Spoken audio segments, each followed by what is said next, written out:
Ok. Alors aujourd'hui, exception en C++. Donc le principe, ça va être d'essayer de découvrir un mécanisme vous permettant de gérer les erreurs dans votre programme. Quand on parle d'erreurs, je ne parle pas d'erreurs de compilation. Ces erreurs de compilation, c'est le compilateur par définition qui les trouve pour vous, et du coup votre programme n'existe pas, ne peut pas se créer s'il y a une erreur de syntaxe minimum. Donc là, je parle juste d'erreurs de logique, d'erreurs, ce qu'on appelle des erreurs d'exécution. C'est souvent des erreurs de logique.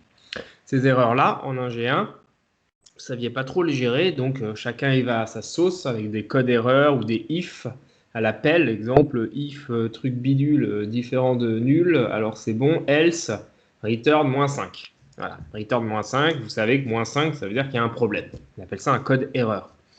Notez que pour ceux qui l'ont remarqué, il y a un code erreur par défaut qui est dans le main, qui est le return 0. 0 voulant dire par convention que tout va bien. Donc en C++, on a un peu amélioré ce système-là pour essayer de trouver des mécanismes un peu mieux que les codes erreurs. Donc c'est le but du chapitre sur les exceptions. Alors on va prendre un petit exemple pour essayer de bien comprendre comment ça fonctionne. On va considérer 4 fonctions foo 1, 2, 3, 4 qui retournent un booléen. Un booléen, je vous rappelle, c'est vrai ou faux. Ok, donc vrai si tout se passe bien et faux en cas d'erreur. Premier test, on va essayer d'utiliser des codes erreurs comme vous avez vu l'année dernière. Donc par exemple, vous imaginez que la fonction test1 va appeler la fonction foo1 et foo2. Et si l'une des deux fonctions a un problème, vous allez retourner faux. Sinon, vous retournez vrai. Ça veut dire que tout s'est bien passé dans test1. Test2, test3 vont faire la même chose en appelant des fonctions et vont vérifier les codes erreurs. Et en cas d'erreur, return faux, sinon return true. Maintenant, imaginez que vous êtes dans le main et vous voulez appeler votre fonction qui s'appelle test3. Si vous regardez un petit peu ce qu'elle fait, la test3, elle appelle la test2. La test2 appelle la test1. La test1 appelle foo1 et foo2. Puis après, la test2 va appeler foo3. Puis enfin, la test3 va appeler foo4. Donc en gros, si vous avez une erreur quelque part, dans les if, si vous passez dans un des if, il y en a 6 à l'écran, et ben vous aurez une erreur. Donc le main va bien récupérer l'erreur, mais vous ne saurez pas où elle est. Vous ne savez pas si c'est test2 qui a planté, vous ne savez pas si c'est foo3 qui a planté, vous ne savez pas si c'est test1 qui a planté, etc. Donc vous voyez bien, c'est fastidieux, c'est compliqué. Si vous faites comme ça, vous n'êtes pas prêt de vous en sortir. Avec des exceptions en C++. Regardez le code à droite. Test1 va devenir foo1, foo2. Donc j'appelle juste tout simplement les deux fonctions. Test2, j'appelle test1 et foo3, et j'appelle test2 et foo4. Donc c'est le même code que là, sauf que j'ai enlevé tous les if, tout simplement, et tous les returns. Donc vous avez les trois fonctions à droite. Maintenant, quand vous appelez dans le main, avec le mécanisme d'exception du C++, donc le try-catch, vous avez une gestion des erreurs beaucoup plus simplifiée et robuste. Tout simplement, vous voyez pourquoi robuste. Pourquoi simplifier déjà? Parce qu'il y a 10 fois moins de lignes de code. Pourquoi robuste? Tout simplement, c'est corrélé. Moins il y a de lignes de code, plus le programme est robuste. C'est des règles. Un programme n'est pas un bon programme s'il y a 40 000 lignes de code. Ça, c'est une fausse croyance de se dire tiens, j'ai codé 2000 lignes de code dans mon projet, donc je vais avoir un super projet, alors que le mec d'à côté, il en a fait 500. Avec ces 500 lignes de code, il peut faire un truc 10 fois mieux que vous. C'est pas le nombre de lignes qui compte, c'est la qualité des lignes de code. Et il en faut le moins possible. Donc, ici, vous vous en sortez avec 6 lignes de code à droite et une ligne d'appel plus un try-catch. Voilà, on est à 10 lignes. Là, version C, vous avez 1, 2, 3, 4, 5 par fonction 5 x 3, 15, plus l'appel 16, plus la gestion 17. Vous avez presque 2 fois plus de lignes. Donc, comment ça fonctionne? On va le voir un petit peu plus loin. Vous allez utiliser le mot through pour lever une exception. Donc, lever une exception, ça veut dire indiquer qu'il y a un problème quelque part. Donc ça, c'est le mot-clé through. Vous l'apprenez par cœur.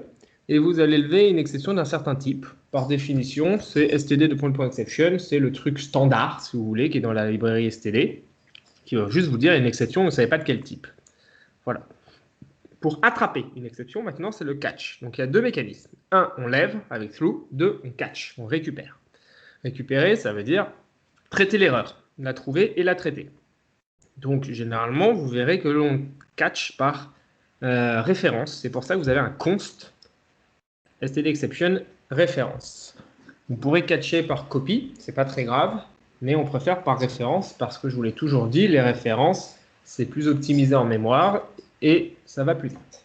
Donc, on ne va pas se priver. À chaque fois que vous utilisez une exception, vous avez une fonction qui s'appelle .what qui tout simplement va décrire, c'est une chaîne de caractères si vous voulez, une string, qui va décrire quelle est l'exception.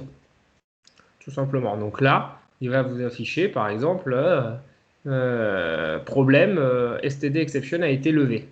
Mais vu que vous n'avez pas précisé ce qu'était std exception, il va juste vous mettre un message générique qui n'est pas très utile pour vous. On va voir comment on va faire des exceptions personnalisées qui sont un peu mieux. Si vous voulez faire une exception personnalisée, vous pouvez utiliser le mécanisme d'héritage en créant votre propre classe à vous, qui s'appelle myException par exemple. Donc public stdException, donc qui dérive de la classe exception de la librairie standard. Mécanisme d'héritage que vous connaissez déjà. Vous pouvez créer un descriptif un peu plus précis.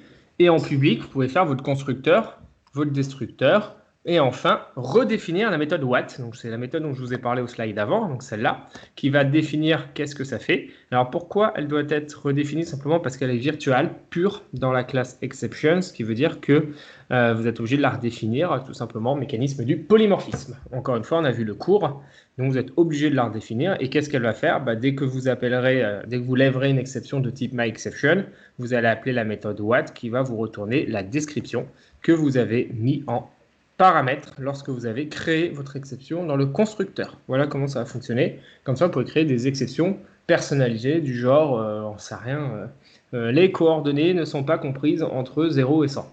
Point. Voilà, vous avez créé une exception de type bad coord value et du coup, vous pourrez la lever et vous aurez un message d'erreur qui est très précis. Vous savez exactement quel est le problème. Vos coordonnées ne sont pas comprises entre 0 et 100. Voilà. Le petit through, pour ceux qui se posent la question ici, le petit through qui est ici à droite de la fonction what, ça veut tout simplement dire, contrairement à ce qu'on pourrait penser, que la fonction sur laquelle vous travaillez ne peut pas lever d'exception. C'est-à-dire que le destructeur, si vous voulez, de myException n'a pas le droit et ne doit pas surtout lever une exception. En gros, le destructeur ne doit pas planter. Un destructeur ne peut pas planter par définition. S'il plante, c'est grave. Donc, le through indique que c'est pas possible que ça lève une exception. Pareil pour what. La méthode what retourne tout simplement une description de l'erreur. Elle ne peut pas planter par définition. Si elle plante, c'est grave. Du coup, on indique au compilateur que cette méthode ne lèvera pas d'exception en mettant le mot-clé through juste après avec des parenthèses vides. J'avoue, c'est moche. Ils ont utilisé le même mot, ce qui est débile, parce que ça porte à confusion. Mais c'est comme ça que ça fonctionne. Alors, si vous commencez à mêler les pointeurs, là, c'est le bordel. Donc, conclusion, quand vous utilisez les exceptions, je vous conseille de jamais utiliser de pointeur. On pourrait très bien lever une exception par pointeur avec un new. Donc, vous levez une exception, pardon, et vous allez créer un entier qui vaut 10, en disant qu'il y a un problème. Sauf que, si vous faites ça, vous allez louer de la mémoire. Tout va bien. Quand vous allez récupérer votre exception, vous allez récupérer avec votre pointeur, vous allez récupérer votre nombre 10 en déférençant votre pointeur. Le petit problème, c'est que quand est-ce que vous allez faire votre delete? Vous êtes dans la merde. C'est bien pour ça qu'on ne lève pas les exceptions par pointeur, parce que sinon vous avez des leaks, des memory leaks. C'est-à-dire qu'il faut bien faire un delete à un moment donné, mais où? Vous ne pouvez pas le faire après, dans le try, parce que le code s'arrête dès qu'il touche le through. Tout ce qui est en dessous, c'est pas exécuté. Vous ne pouvez pas le faire trop dans le catch, parce que de toute manière, votre pointeur il est constant là, donc vous ne pourrez pas le delete. Donc vous ne pouvez pas delete en gros. Donc c'est juste une très mauvaise pratique. Donc on n'utilise jamais les pointeurs avec les exceptions. Jamais. Monsieur. Ouais. Et si on utilise un pointeur intelligent, ça marche ou pas? Oui, parce que le pointeur intelligent va automatiquement se libérer. D'accord. Mais ça s'utilise ou pas? Non, même dans les exceptions, les pointeurs intelligents ne s'utilisent pas. Ok, merci. C'est vraiment, on lève par copie et on catch par référence constante. C'est vraiment la norme dans 99% du temps.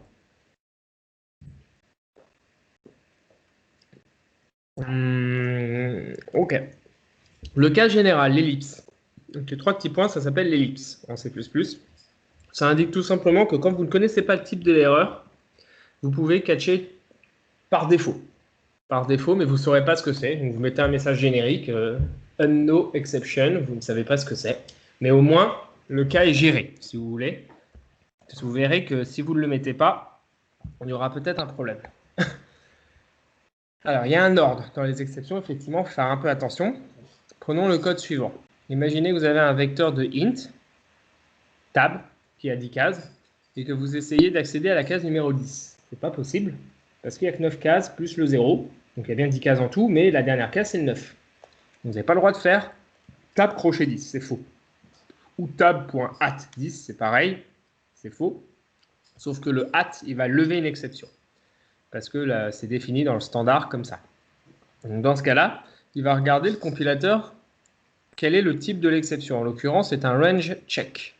Un range check, il faut savoir que c'est un out of range, c'est-à-dire un dépassement de tableau. Ça, il faut le connaître, vous ne pouvez pas le deviner. Donc du coup, il va lire les exceptions et puis il va prendre celle qui correspond le mieux à... Oh putain, j'ai un problème avec mon ordi. Celle qui correspond le mieux parmi les 4 blocs catch. S'il ne trouve pas, il va prendre le dernier bloc catch qui s'appelle l'ellipse, qui est le cas général, si vous voulez. Donc, il va d'abord regarder exception, après il va regarder bad alloc, est-ce que c'est un problème d'allocation mémoire, après il va regarder est-ce que c'est un problème de dépassement de tableau, et si c'est ni l'un, ni l'autre, ni l'un, et ben il fera le dernier, tout simplement. Donc, c'est pour ça que c'est important de mettre un ordre. Donc, la règle, pour avoir les messages d'erreur qui sont corrects, c'est qu'en premier, on met les classes filles dérivées, si vous avez de l'héritage. En deuxième, vous mettez les classes mères, si vous avez de l'héritage. En troisième, vous mettez les exceptions classiques, genre STD exception, bad alloc, out of range et compagnie. Il en existe une vingtaine. Et en dernier, l'ellipse. Voilà l'ordre. Donc, je rappelle, classe dérivée en premier, classe mère en deuxième, les types de base en troisième, l'ellipse en quatrième. Comme ça, le compilateur, il va scanner tous vos catchs un par un, de haut en bas. Et dès qu'il trouve le bon, il rentre dedans. S'il ne le trouve pas, il passe au suivant. Et une fois qu'il arrive tout en bas, il prendra l'ellipse si elle est définie. Si elle n'est pas définie, le programme s'arrête brutalement en appelant std terminate, c'est-à-dire kill du programme, processus, il est mort. Monsieur, Ouais. le AT, il gère tout ce qui est supérieur à 10 ou juste pour 10? Non, il gère tout ce qui est supérieur à 10. Ok, merci. Voilà. Donc le AT, c'est assez pratique, effectivement. Si vous faites pas gaffe et vous allez en dehors du tableau, de toute manière, le AT va planter. Alors que la ligne du dessus que j'ai commentée, là, tab crochet 10, elle ne va pas planter. C'est encore une fois, c'est au petit bonheur la chance. C'est une chance sur je ne sais pas combien que ça plante parce que la zone mémoire à côté n'était pas en lecture, enfin en écriture, pardon. Et donc, du coup, vous avez essayé d'écrire dedans alors qu'elle était qu'en lecture. Donc, du coup, ça plante. Autre cas, la zone mémoire à droite, elle n'est pas utilisée. Donc, dans ce cas-là, vous débordez du tableau et tout va bien. Le programme ne plante pas et il fonctionnera. Troisième cas, la zone mémoire à droite était utilisée mais était en écriture, vous corrompez votre programme. Dans ce cas-là, ça peut fonctionner comme ça peut ne pas fonctionner. C'est pour ça que les dépassements de mémoire, on vous l'a dit en C, c'est vraiment les cas d'erreur les pires, les plus graves, parce que vous pouvez ne rien voir alors que ça plante complètement. En C++, vous avez le même problème, sauf qu'on a été un peu plus malin et qu'on a inventé des fonctions qui permettent de gérer les exceptions de débordement de tableau. Et donc, vous en montre la première que vous voyez avec le vector, mais il y en a pour tous les conteneurs, je vous rassure. Il y a la fonction act, voilà, qui fonctionne pour tous les conteneurs. Et ça vous permet de vérifier que vous ne dépassez pas, vous êtes bien dans la limite mémoire qui a été allouée par votre vecteur ou votre map ou votre set ou votre table de hachage et compagnie. Monsieur, c'est Yes. uniquement pour vérifier que notre code est bon. C'est pas dans notre code ou dans notre projet, par exemple, on laisse ce truc-là. Alors, j'ai répété, excusez-moi, je n'ai pas compris. Les exceptions, c'est uniquement pour nous, pour vérifier avant de sortir le code final que tout marche bien. C'est pas, on n'en a pas besoin pour faire compiler un truc. Non, absolument pas, effectivement. C'est pour vous, c'est pour aider le programmeur à faire un programme robuste, tout à fait. Ok, donc c'est dans le cas où il y a un truc qui marche pas, mais on trouve pas où c'est, on fait une exception pour comprendre d'où vient l'erreur. Alors, ça, c'est la mauvaise pratique. C'est une bonne question. La mauvaise pratique, c'est vous codez, vous êtes en train de vous dire, tiens, ce bloc-là, il marche, celui-là, il marche marche pas, je sais pas où c'est. Donc, je vais me dire, ah bah tiens, le bloc fonctionne pas, je vais essayer de trouver avec des exceptions où est le problème. Donc, ça, c'est ce que vous me dites. En fait, c'est pas comme ça que ça fonctionne. En théorie, on code tout le temps avec des exceptions. Tout programme bien fait, vous codez dès le départ avec des exceptions, c'est-à-dire que vous allez commencer à créer vos premiers sous-programmes ou vos classes. Et puis, dès qu'il y a des endroits un peu particuliers ou des endroits où vous savez que vous attendez une certaine plage de valeur et qu'il ne faut absolument pas que ce soit en dehors de cette plage de valeur, par exemple, au lieu de faire des if truc est supérieur et que if est inférieur à et compagnie, à la mode en C return -5, pour dire qu'il y a un problème, vous pouvez utiliser le fameux mécanisme d'exception pour vérifier que vos valeurs sont correctes en entrée. Donc en théorie, les exceptions s'utilisent pendant la conception du programme, pendant l'écriture du programme, et non pas dès que vous voyez une erreur. Voilà, Ok, ça marche. ça c'est la théorie. Monsieur, j'ai pas très bien compris qu'est-ce que fait le premier catch. Alors le premier catch, il va essayer de récupérer une exception de type std_exception. D'accord? Et il va afficher le détail de l'erreur avec la fonction .what. Ok? Sauf que quand vous allez faire un table.at10, le programme va planter parce qu'il n'y a que 10 cases et la case numéro 10, c'est-à-dire la 11e, n'existe pas. Donc, il va d'abord regarder s'il n'y a pas une erreur de type dépassement de tableau. Or, il en existe une, c'est std out of range. Mais ça, vous ne pouvez pas le savoir, ce que je vous ai dit. Ça veut dire que là, vous savez que vous avez une erreur de type dépassement de tableau. Ok? Et ensuite... non, mais attendez, mais ouais, alors attendez, je vous ai dit à moitié de la merde. Attendez, je revérifie. Ouais, non, excusez-moi. Voilà, ce que je vous ai dit est bon, mais en fait, pas tout à fait. Excusez-moi, je reprends. Ici, il va regarder, j'ai pas vu que l'ordre était volontairement pas bon sur le slide, donc du coup, je rectifie ce que je disais. Il va effectivement regarder les catchs de haut en bas, comme je vous ai dit, et il va regarder lequel rentre le mieux. Le problème, c'est que std_exception, si vous voulez, toutes les autres exceptions dérivent de cette classe mère. Donc ça, c'est la classe mère. Et je vous ai dit qu'on mettait la classe mère après les classes filles. Badalloc, c'est une classe fille de exception. Out of range, c'est une classe fille de exception. Donc en fait, exception, j'aurais dû le mettre en troisième. Pour avoir les classes filles en premier, je vous ai dit la règle, la classe mère en deuxième, et ensuite l'ellipse, pour terminer. Oui, parce qu'en fait, là, du coup, il pourrait rentrer dans le premier catch, alors qu'en réalité, c'est le troisième. qui... Exactement. Voilà, c'est pour ça que je me suis embrouillé, parce que je n'ai pas fait gaffe que, effectivement, j'avais fait exprès de mettre dans le mauvais ordre. Là. Donc là, dans le slide... C'est pour ça, du coup, que l'affichage à gauche, il est... C'est pour ça que vous avez mRange check. Effectivement, ça ne veut rien dire. C'est un message, pardon, c'est un message qui est générique, si vous voulez, et vous, ça ne vous parle pas mRange check. OK? Alors que si vous aviez essayé, vous prenez le code, vous le mettez dans votre main, vous laissez comme ça, vous allez voir que vous aurez ça en sortie. Vous prenez le premier bloc catch, vous le mettez en troisième, et vous verrez que finalement, il va scanner Badalloc. Il va voir que ce n'est pas un Badalloc, donc il ne va pas rentrer dedans. Out of range, il va voir que finalement, at a levé un out of range, et du coup, il va vous afficher out of band access. Vous avez tout de suite compris que vous avez un débordement de tableau. Et s'il ne rentre pas, eh ben, il aurait continué jusqu'à std_exception qui est la classe mère, donc générique. Et si jamais vous n'aviez pas mis std_exception, mais il aurait pris l'ellipse, qui est encore au-dessus. L'ellipse, c'est vraiment quand tu es désespéré. Hein. En théorie, on n'est pas censé rentrer dedans. Ok? Et monsieur, du coup, si on met pas la dernière, ça fait quoi? Enfin, oui. Ça fait quoi déjà si on met pas la dernière? Alors, si vous ne mettez pas derrière, il ne se passe rien du tout. Il se passe que tant qu'il trouve une exception, il n'y a pas de problème. S'il ne la trouve pas, dans ce cas-là, votre programme est killé. Il est détruit instantanément. Ok, d'accord, merci.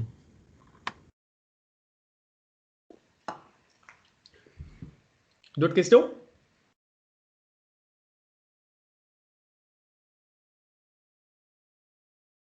Non, c'est bon? Monsieur, quand vous dites détruit, c'est détruit entièrement, enfin c'est le PC qui, enfin c'est CodeBlocks qui fait de lui-même ou c'est qu'il est complètement mort de base? Alors, c'est le process qui sera tué par Windows. Donc Windows va killer le process comme si vous faisiez CTRL+, supprimer. Ok, d'accord. Ok? Donc votre programme, il est mort, clairement. Si vous n'avez pas levé l'exception, si vous n'avez pas géré l'exception, le programme s'arrête avec std_terminates, qui est une fonction C++ qui arrête instantanément le programme sur cette ligne. Peu importe le reste, l'état du programme, la mémoire, etc., il s'en fout, il arrête. Le process est détruit, toute la mémoire est détruite liée à votre programme. Mais les lignes de code, elles sont pas détruites. Mais non, mais quand on dit... ok. Il faut que vous compreniez que quand vous écrivez des lignes de code, vous créez un exe. Il faut que vous compreniez qu'un exe, c'est du binaire, interprétable par un processeur. Que quand votre programme il est monté en mémoire et qu'il est exécuté, c'est-à-dire que vous l'ouvrez, entre guillemets, vous avez du code qui s'exécute dans votre machine, dans votre ordinateur, et que tuer un processus, ça ne veut pas dire tuer les lignes de code, ça veut dire tuer l'exécution de votre programme qui est en cours dans la mémoire. Ah, ok. C'est ça que ça veut dire tuer un processus. Ok ? Évidemment, vos lignes de code, vous allez les récupérer après, quand le programme sera mort, vous allez récupérer votre code blocks et vous pourrez le relancer une autre fois, votre programme. Après avoir corrigé l'erreur, évidemment. Ok ? Ok, merci. Autre chose ? Ouais. Juste, vas-y Max, vas-y. Ok, merci NG. Est-ce que quand il y a le terminate qui est appelé, il affiche la ligne de code ou ça a planté? Alors, de mémoire, non. Je pense qu'on peut le faire, mais par défaut, non. D'accord, ok, merci. Vous ne saurez pas où c'est. Du coup, juste, question un peu. STDCE2R, c'est l'équivalent de Cout. Oui, mais version flux d'erreur. Alors, sous Windows, vous en foutez. Sous Linux, le flux n'est pas le même, si vous voulez. Ok. Ok, sous Windows, c'est pareil que Cout. Bonne question, j'avais même pas vu que j'avais mis des CR.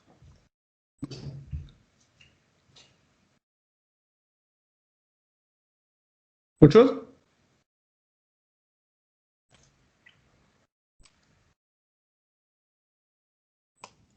Ça marcherait si on mettait des C-out du coup ou pas?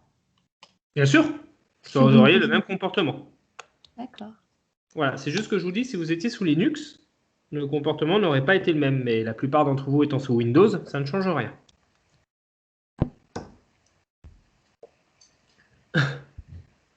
Monsieur, Ouais. j'ai essayé du coup le code avec juste le premier catch en mettant juste Ouais. voilà. Et du coup, en fait, donc ça met le même message que vous, mais ça me rajoute un petit truc en plus. Ça me dit que du coup, le n qui est égal à 10 est supérieur ou égal à. Enfin, il me donne des infos en plus. Ouais, parce que Peut-être que peut-être ça. pas mal. Ok, ok. Dépend de la version du compilateur, je pense. Et ils ont peut-être amélioré les compilos. Vous savez, moi j'ai écrit ces slides il y a 5 ans. Donc les compilateurs étaient moins performants que de nos jours. Il est possible que maintenant ils vous aident un peu plus. Ok, ok, bah, c'est cool C'est alors. cool, hein. C'est une bonne nouvelle, hein. Merci pour l'info. Mais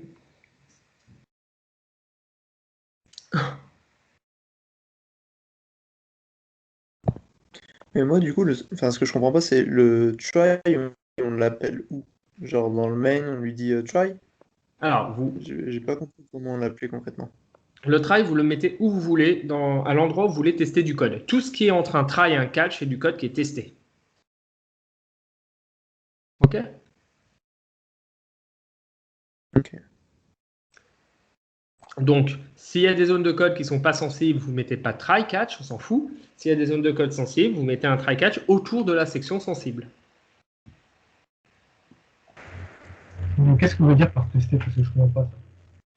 Tester, c'est-à-dire vérifier qu'il n'y ait pas de problème dans les lignes de code à l'intérieur du try.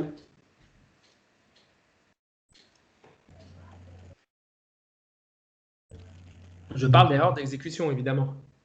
Ok. Et donc, du coup, ça va nous éviter les warnings, ça, c'est ça? Non, ça ne vous évitera pas des warnings. Ça vous évitera des plantages à l'exécution. Ah, ok.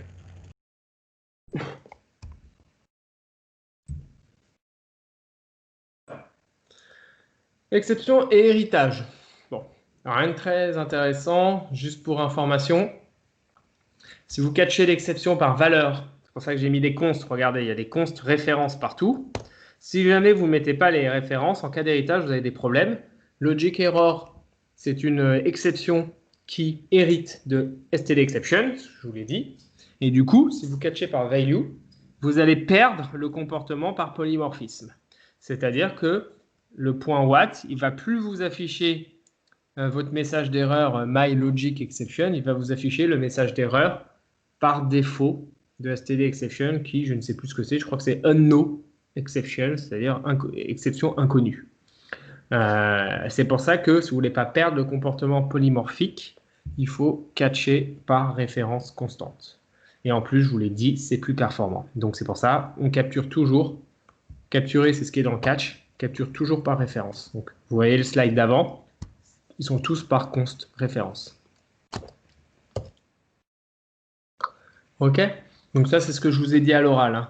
C'est-à-dire qu'il va tester tous les catchs. S'il n'en trouve pas, il appelle terminates. Et puis voilà. D'ailleurs, au passage, oui, vous pouvez... c'est un peu compliqué hein, pour ceux que ça intéresse. Vous pouvez changer la callback, donc fonction callback, si vous ne savez pas ce que c'est, laissez tomber, en utilisant la fonction setTerminate qui va vous permettre d'appeler un pointeur de fonction, d'appeler une fonction qui sera pointée par myHandler, et du coup, vous allez pouvoir détourner l'appel de terminate vers votre propre fonction à vous. Et ça répond à la question de votre camarade qui me demandait est-ce qu'on sait où est la ligne de code, où ça plante. Ben, on pourrait l'obtenir en utilisant ce mécanisme de reroutage. Mais bon, ça nécessite des connaissances en informatique un peu plus poussées que ce qu'on vous apprend à l'école. Donc, c'est uniquement à titre informatif. Ok, pas de bloc Finally en C++. Pour ceux qui ont fait du Java ou du PHP, ils connaissent Finally peut-être. Il n'y en a pas en C++, donc cherchez pas l'équivalent, ça n'existe pas. Monsieur? Ouais. Donc techniquement, on fait try, catch, et s'il n'y a pas d'erreur, ça passe à travers et on continue le code, c'est ça? C'est ça. Il faudrait mettre ça un peu partout pour... C'est ça. Ok. Voilà, ouais. Tant qu'il n'y a pas d'erreur, les catchs ne sont même pas exécutés. Hein. Donc ça rentre que dans le try. S'il n'y a pas d'erreur, il saute tous les catchs et il continue.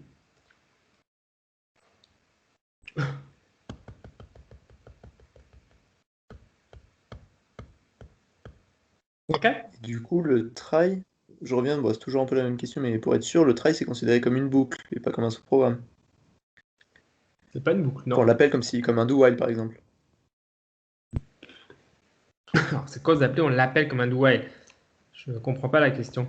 En fait, j'ai du mal à comprendre comment on l'appelle le truc. Genre, si on est dans le main, on lui dit juste try, genre dans le main, et comme si on mettait do-while dans le main. Pareil. Oui, si vous voulez, syntaxiquement parlant, oui, c'est pareil. C'est do, accolade, votre code fermé accolade, while et compagnie. Et là, c'est try, accolade, vous mettez votre code, Oui, fermé, d'accord, code, catch. Ok. Voilà. Monsieur, Oui. du coup, ça veut dire à chaque fois qu'on l'utilise, il faut falloir le réécrire. Oui, tout à fait. Et est-ce qu'il n'y aurait pas un moyen un peu d'optimiser le truc pour pas l'écrire tout le temps, ou il faut vraiment l'écrire vraiment tout le temps? Alors, en théorie, il faut vraiment l'écrire tout le temps parce que vous n'allez pas forcément avoir les mêmes catchs à chaque fois. Et si vous avez tout le temps les mêmes catchs, de mémoire, je réfléchis, c'est pas possible. En vrai, il faut l'écrire tout le temps.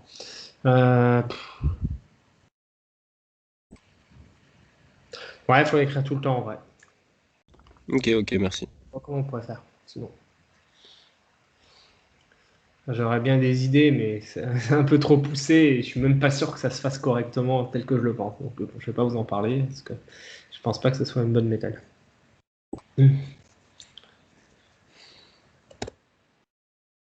Exception et classe. Alors, niveau au-dessus.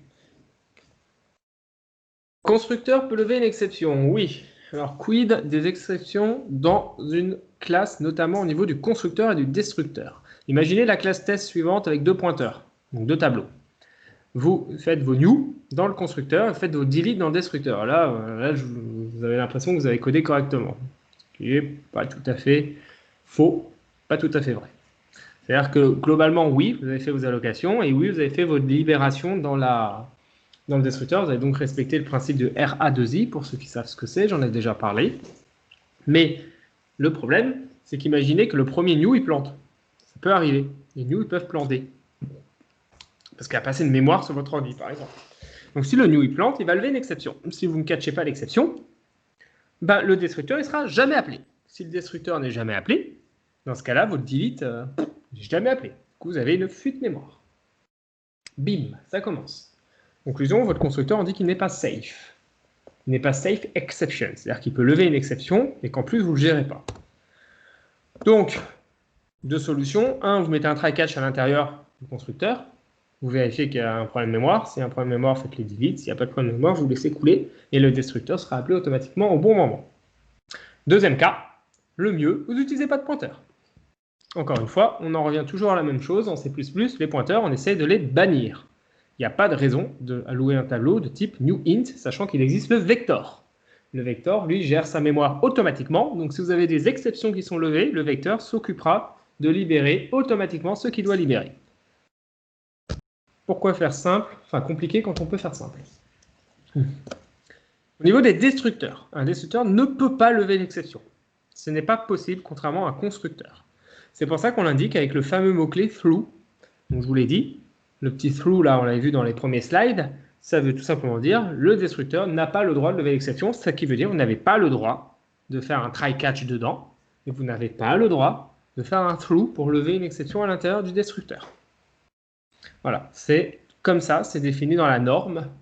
La norme du C++ indique qu'il est interdit dans les destructeurs de lever des exceptions, alors qu'il est autorisé dans les constructeurs de le faire. Il est même recommandé de le faire. Ok, bon, là c'est un peu compliqué, c'est un peu poussé au niveau des classes, mais voilà, j'essaie de vous expliquer le mécanisme.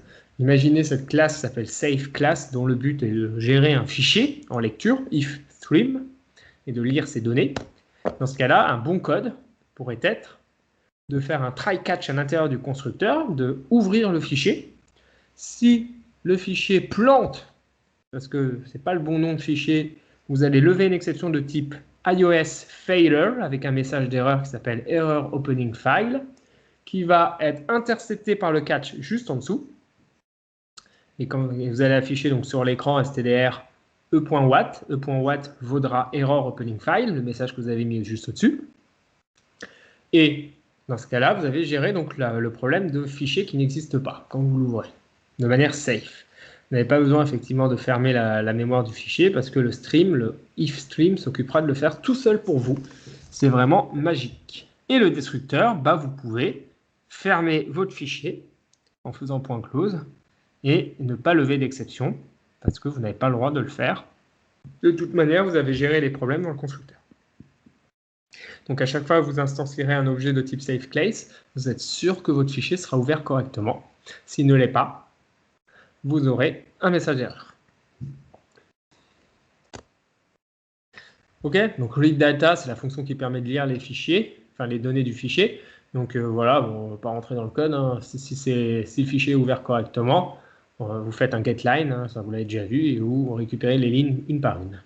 Voilà. Après, vous pouvez appeler dans le main votre classe et lire les données. Ok, donc le premier va lever une exception parce que le fichier n'existe pas et le deuxième ne lèvera pas d'exception. Ok?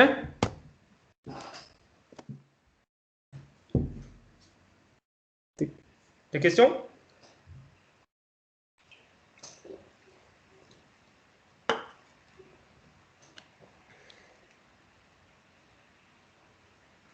Hein?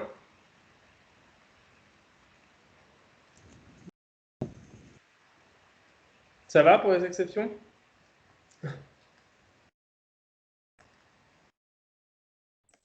Ouais, ça va, ça va. Ça va.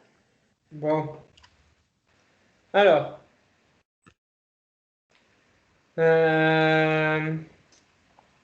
Sur ce cours-là, c'est hors programme.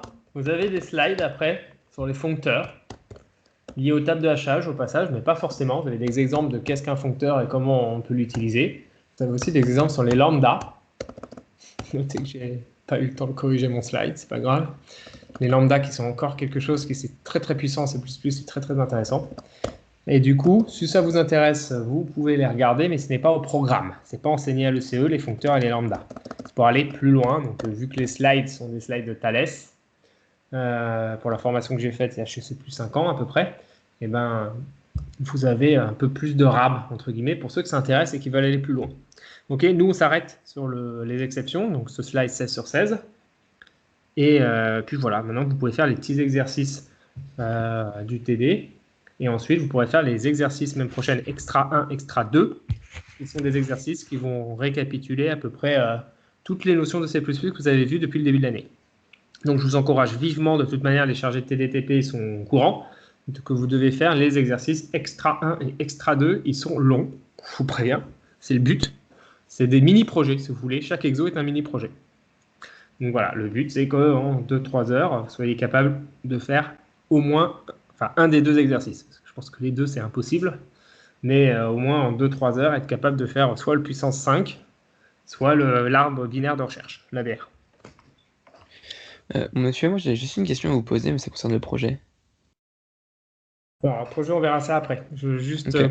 clôture le cours, et puis après, effectivement, vous pourrez me poser votre question sur le projet, il n'y a pas de souci. Est-ce que déjà, vous avez des questions sur les exceptions pour clôturer le cours de C++?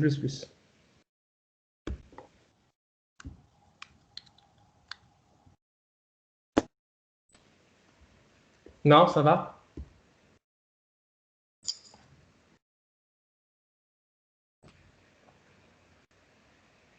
Bon.